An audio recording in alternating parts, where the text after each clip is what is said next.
It takes about 6 minutes from the signal at the start to the horn at the finish line, which is 2,000 metres away.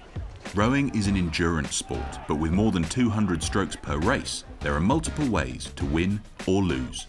Greg Searle, 1992 Olympic champion and bronze medalist at the 2012 London Olympic Games, can tell us where the crucial moments of a race are. So when you watch a rowing race, I think the important thing to recognise is these guys are in a lot of pain. So I think like any sport, when it's done well, it looks easy, but it isn't easy. The race usually lasts, say, about 6 minutes. For about the first 30 seconds, the athletes might feel comfortable. Once they get beyond that, the pain kicks in. I think the races are won and lost in the middle half of the race. You think that the important bit is getting off the start, and that's what you practice, and you see these glorious sprint finishes, but the real tough bit is going hard when you're a long way from anywhere. When you're in the Badlands, you're in the middle of nowhere, and you don't know whether you're going to make it till the end. When we are watching a rowing regatta, there are some aspects we can focus on. I'd say within rowing there's probably 3 things that make the boat go fast. One is, do you row a long stroke? So you move the boat a long way each stroke. The second thing is, do you pull hard? And if you pull hard, the boat will go further for each one of those strokes. The third element is, how many strokes do you do per minute? If you do more strokes, and they're still strong strokes, and they're still long strokes, the boat will go faster. The problem is sometimes you push one of these things on and the other one goes down. So the real art with rowing is to row long, to row strong, and then take more strokes, and then be efficient and be together so the boat keeps moving forwards. Martin Cross, Olympic champion in 1984, has been to 4 Olympic Games as a commentator. He for sure is the best to teach us how to watch a race. The deciding moments can happen right on the start line. There was the European Championships in 2016, and the sculler from Lithuania, Griskonis, he missed the start, and you could see him sat there, and he looked to his left and he looked to his right, and the other guys were off. And then he suddenly decided, I must go. So you can have drama on the start line. It's a very tense time of the race, and sometimes mistakes can happen. So it's worth keeping an eye there. You would think that, maybe the leading boat at 500 will be the fastest boat in the race, but if you take a look at maybe the top 2 rowers in the world from New Zealand, Kiwi pair, there are races that they row where they just may be in last position or maybe 1 length behind the leaders at 500 metres, and they have this amazing strategy where a lot of the boats go off fast and they slow down. They just keep going at the same speed. So while you might look at them and think maybe they're not having a great race at 500 metres, actually by the 1,000 metres they're in the front. So it's not always easy to tell.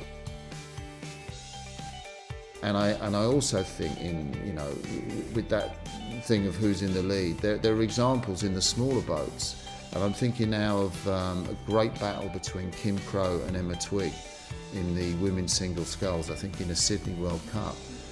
And Kim Crow, the Australian, on her home water, she just went out so far from Emma Twigg. And you thought by 500 metres she would have an unbeatable lead. The distance was so great.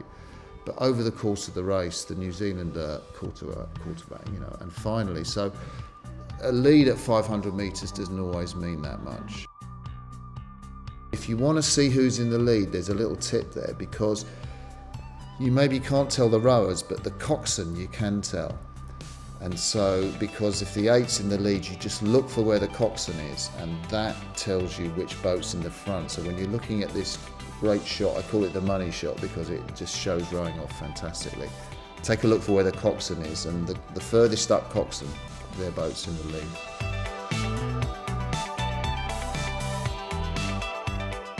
When you're watching racing, the graphics that you get are really helpful. You get the speed that the boat's moving from the GPS data. You can also see the amount of strokes they do per minute, the rating we call it. And what's really useful there is you can tell that the crews maybe that are rating lower but going faster, they're probably using less energy.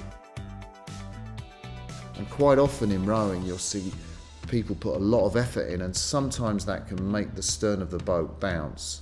So loads of effort, a lot of apparent speed, but it's going wasted effort. The crew that just are the best at going top speed, but doing nothing to disturb the run of the boat are the Croatian men's double. And there's a shot of them going off, I think, 50 strokes a minute, which is sensational. And their boat is running just flat.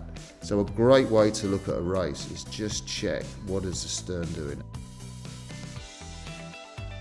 Rowing's an exciting sport because, you know, you've got the water to manage, you've got to move in time with your crewmates. But when the conditions are rough, then, you know, that can be quite challenging. But even in the flattest conditions, you might lose your blade at any time. Rowers call that catching a crab.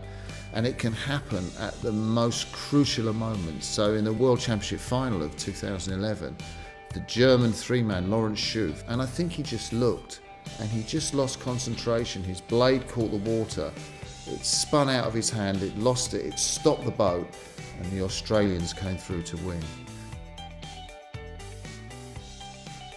So the American women, I mean, they're just a phenomenal team, the women's A, and it puts me in mind of what they go through. There was a shot, I think it was in Egg-Ballette World Cup, and Caroline Lind, she was the world's #1 rower, she's got a face covered with sunscreen, and it was so painful for her in that race. They were trying to get through the Canadians, and just as they get through the Canadians, she lets out a scream.